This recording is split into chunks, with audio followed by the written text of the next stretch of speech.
Thank you for joining us for CBN NewsWatch. I'm Ephraim Graham. America joins a South Florida community in mourning following the vicious murders of 17 people. They were gunned down at an area high school. The suspected gunman says demons told him to carry out that school shooting. CBN's national security correspondent Eric Rosales is in Florida. He's got the latest. Shock and disbelief. That's the only way those who've been affected by this South Florida shooting can describe what they are feeling. Thursday night, thousands gathered in a local park to pay their respects and mourn the loss of 17 victims whose lives and futures were robbed. Your love never fails and never gives. Throughout the crowd at the Pine Trails Park Amphitheater, people greeted one another with hugs and tears. 17 crosses lined the grass field as Marjorie Stoneman Douglas High students released lanterns in the air. Colton Hab shared thoughts of his beloved high school football coach Aaron Feis, who shielded students from the gunfire. I had originally seen him after the fire alarm had got pulled. He started heading his way over to the freshman building, so he was definitely going towards the gunfire. A variety of faith leaders helped pray and comfort anyone who needed it. I told this one girl that I had an opportunity to just hug and embrace and comfort, and to let her know that God is grieving, that He is here, He is grieving with us, that they're not alone, that He is here in the midst of the pain and the grief, and His love is present. Earlier Thursday, the suspected shooter, 19-year-old Nicholas Cruz, was arraigned, shackled and wearing an orange jumpsuit. He was denied bond. Cruz, who lost his mother in November and father several years ago, legally purchased the AR-15 rifle used in the shooting last February. Cruz remains on suicide watch. CBN News has learned the criminal complaint states Cruz confessed to planning and committing the murders. The suspect crossed fields and ran west, along with others who were fleeing, and tried to mix in with the group that were running away, fearing for their lives. President Trump addressed the country from the White House. No child, no teacher should ever be in danger in an American school. We are committed to working with state and local leaders to help secure our schools and tackle the difficult issue of mental health. The president does plan to visit the community, possibly this weekend. Community leaders say through the power of prayer and their faith, they will turn this tragedy into something positive, turn the darkness that they're feeling into light. Eric Rosales, CBN News, Parkland, Florida. Eric, thank you. Students and faculty are remembering the heroes who gave their lives to protect them. Aaron Fries was an assistant football coach and school security guard. He ran toward the sound of the gunfire and died, shielding the students from the bullets. A spokesman for the football team said he died the way he lived. He put himself second. Scott Beagle, a geography teacher, unlocked his classroom door to shepherd fleeing students inside. Before he could close and relock the door, the gunman shot and killed him. All the students inside survived. Athletic director Chris Hickson also gave his life protecting students, and teacher Melissa Fulkowski locked herself in a closet with 19 students and managed to keep them calm and quiet until the horror ended. She and her students survived that attack. Senators leave Washington today empty-handed after an open debate this week on a number of bills. They could not come to an agreement on how to address the so-called dreamers and immigration reform. Jennifer Wishon is in Washington right now following this story for us. It was a week filled with possibility. The U.S. Senate debating a fix for young immigrants brought to the U.S. illegally as children by their parents and taking up immigration reform. But we have a chance this week to get it right. In the end, the Senate rejected both a bipartisan plan and one proposed by the president. I thought our friends across the aisle would jump at this opportunity to fulfill what they say is their top priority. But they just couldn't take yes for an answer. The bipartisan plan fell short by 6 votes after the White House called it a dangerous policy. The president's plan fell 21 votes shy of the 60 needed, proving the challenge he faces of fixing DACA and addressing immigration in an election year. Republicans blamed Democrats, and Democrats blamed the president. Have all been extremely clear from the beginning on what we want and what we deserve for our immigrant families and communities. And that was a Clean Dream Act, and it still remains a Clean Dream Act. The stalemate in the Senate comes amid tensions in communities with large immigrant populations.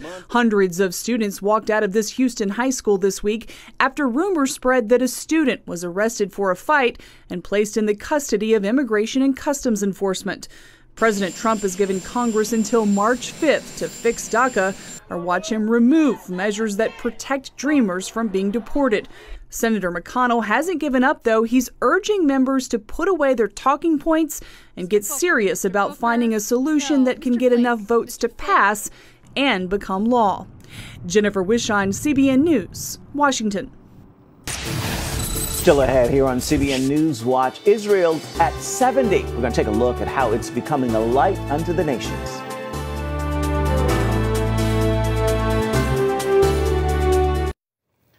Israel celebrates its 70th anniversary in just a matter of weeks. Chris Mitchell has a look at where the infant state was in 1948, where it is today, and how it's fulfilling ancient prophecies. On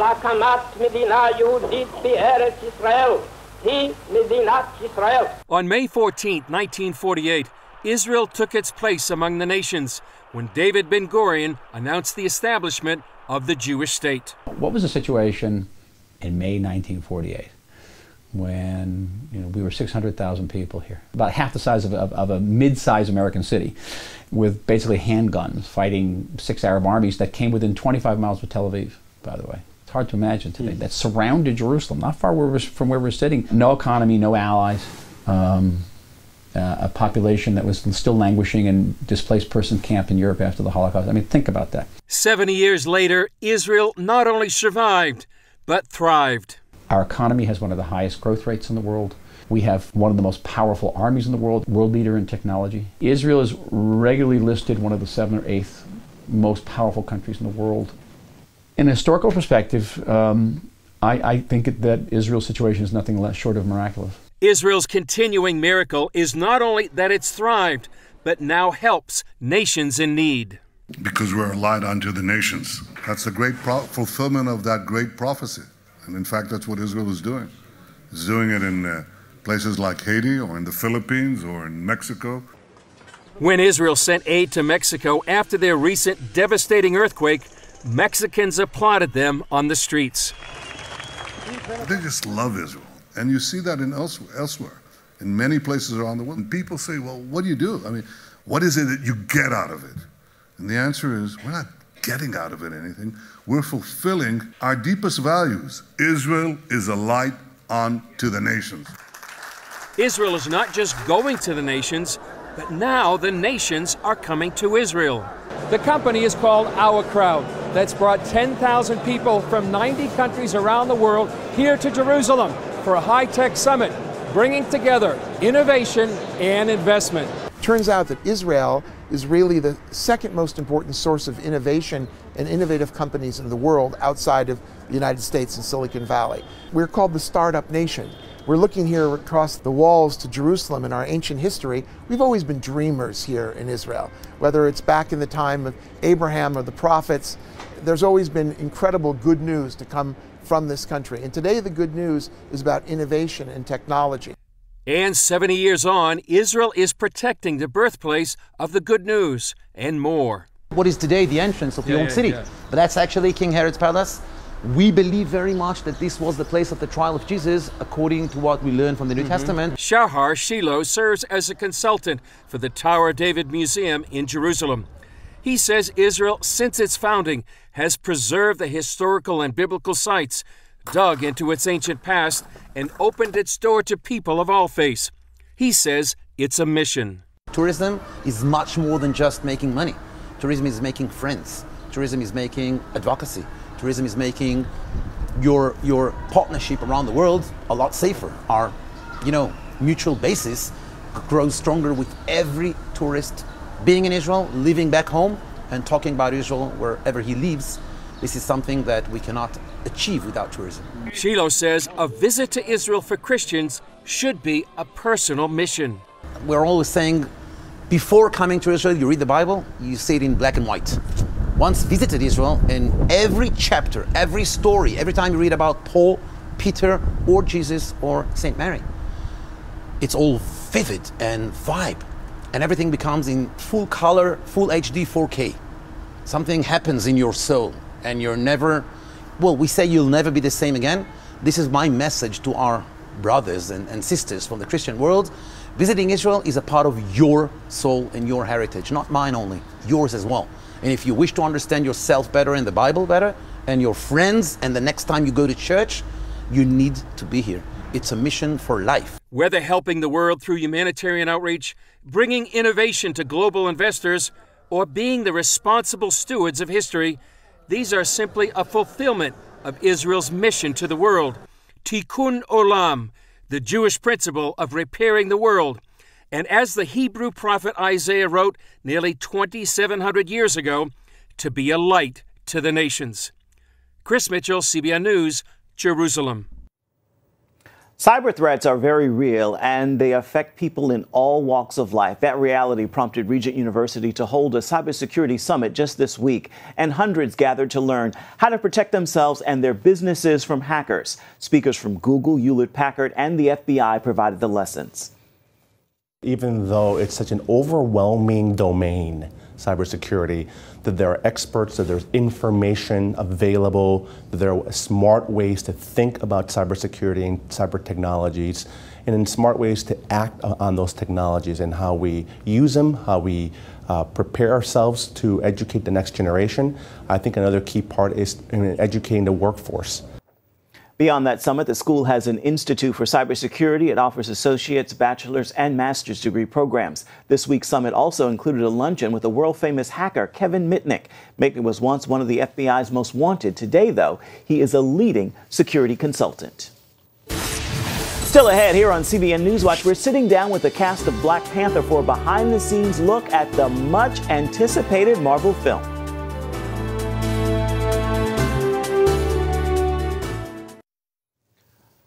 The first black superhero in mainstream American comic books is Marvel's The Black Panther. I sat down with the star and other members of the cast of the film as it hits theaters today to bring you this Studio 5 first look at Black Panther. Shuri! Turn on the train on the bottom track. The stabilizers won't deactivate your suit. You won't have protection. Neither will he. This film is special on so many levels. Do you feel that going in? Yes. No, I knew just in the novelty of it, you know, the fact that it is the first black superhero movie on this platform, you know, I knew that there was something there, but I also knew that the world of Wakanda, the fact that it nods to what you know, ancient civilization, African empires, you can pull from many different places. And instead of generalizing things, to be specific and say, I'm going to pull from this great thing from this country, and this great thing from this leader, and this great thing from this warrior tribe. It's like you can pull from all the best things. So I knew that was special. I knew something was going to be special about this movie. I knew, first of all, it's subject matter of like bringing an African superhero to life, but I think really importantly, the fact that Ryan Coogler was going to be directing the film. I knew that from his vision of the world that something special was going to happen. And I knew it was going to be special also, just showing up on the set and seeing the amazing, you know, group that had been, you know, brought together from across the diaspora, across the world, you know, in front and behind the camera. That just felt incredibly unique. Just artists who were working at the highest caliber and of their talent and their abilities and potential. So it had all the potential in the world to do what we expected it will do, and that's break all box office and bust down all stereotypes and ideas of what you think, or whatever it is you have always that's been thought. I was initially excited to share the Black Panther character with my son, so he's excited about seeing it. But having seen it, seeing your performance and the women's performance, I'm actually now more excited to share the film with my 10-year-old daughter. Oh, yeah. Nice, nice. What do you think of just the power of women in this film, from yourself to...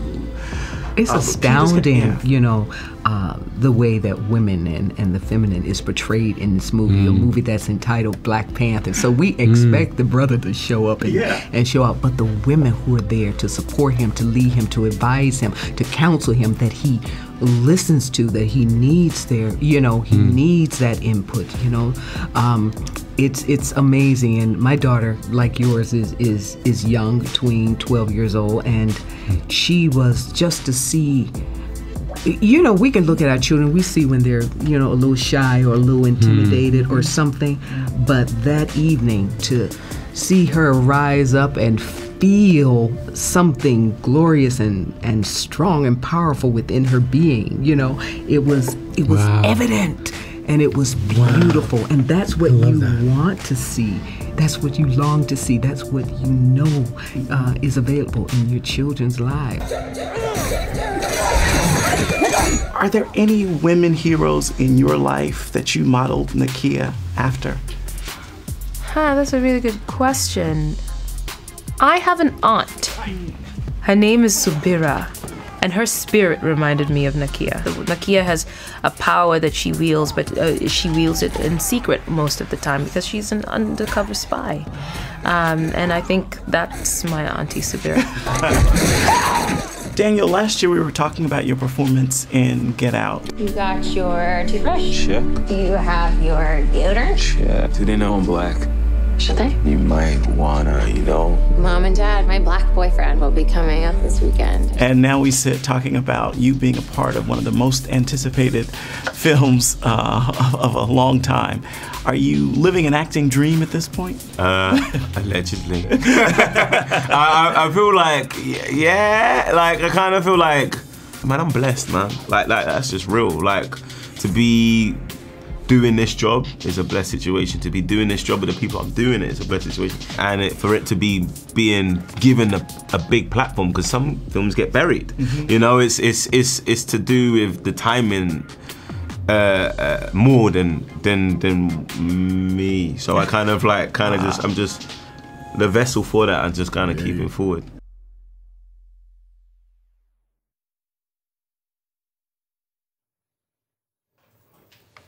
It is a wonderful film, I must say. I can tell you that Focus on the Family gives it a 3.5 out of 5 for family friendliness. I personally give it a 5. We'll be right back.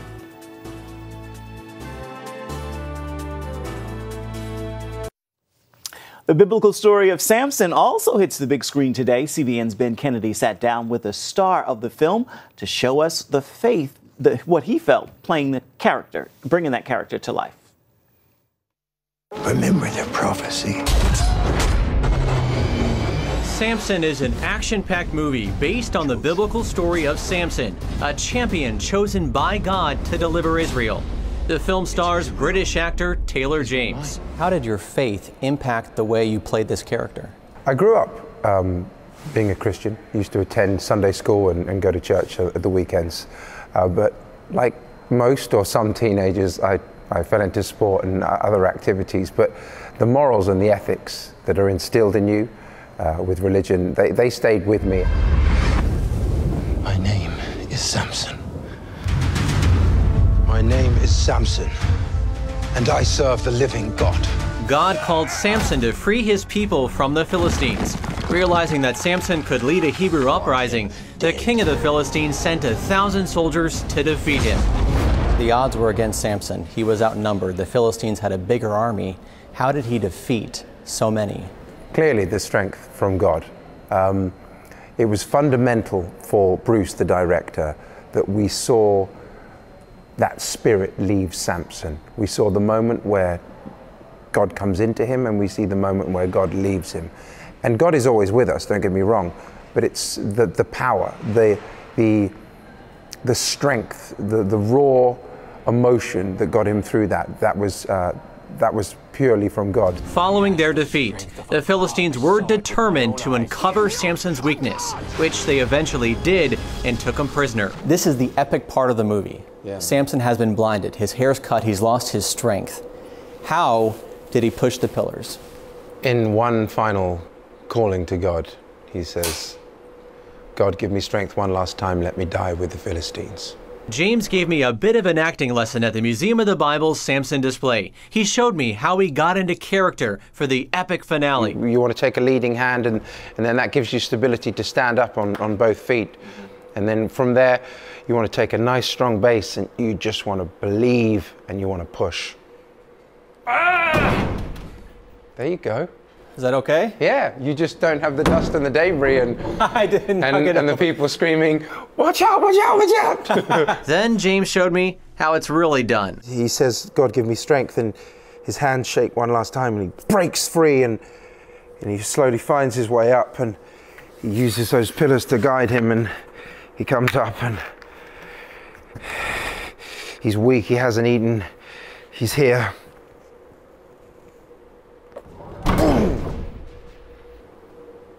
Oh. Wow. There we go. This is fun. Kids are going to have a great time on this. See, this is why you're an actor, and I'm just interviewing you. Oh, come on now. That was fantastic. Samson's journey of passion, betrayal, and ultimately redemption aims to inspire audiences.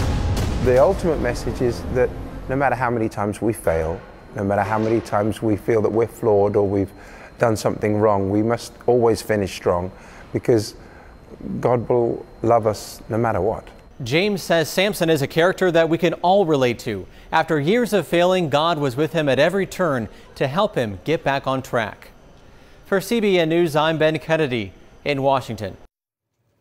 Right now, it is time for your Friday Faithful, and I pray you will take this message with you as you wrap this week and slide on into the weekend. Make it your mission to have a life filled with mirrors and windows. Mirrors to see yourself as you are, and windows for you to see those who aren't like you with the eye, heart, and love of God. With that word, be sure to make this a fabulous Friday and a wonderful weekend.